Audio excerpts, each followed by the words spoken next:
kush i ka valion fajet në këtë mes, kur flasim që nuk ka shumë informacione edhe fakte ndoshta në këto debatet politike, po më shumë flitet edhe më shumë buj marrin këto skandalet edhe ky konfuzioni që po e përmendti që krijohet. A mediat apo populli që i abzë dhe i komentojnë ato më shumë? Më pat vetë një herë një hoxh tha shumë tha fake news tha pëlqen tha jo mediat.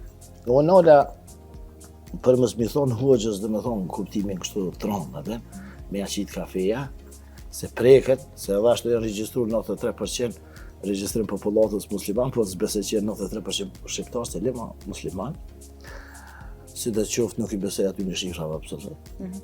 Që kanë bëhe din zyra kriminalistit që e ka përsipër.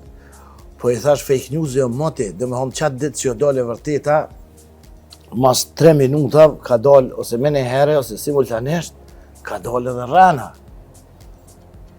Po pse njerëzit janë ma shumë gjatë historisë prirur mi besu një rrenës që ja u kona se sa një të vërtetës që s'ju pëlqen.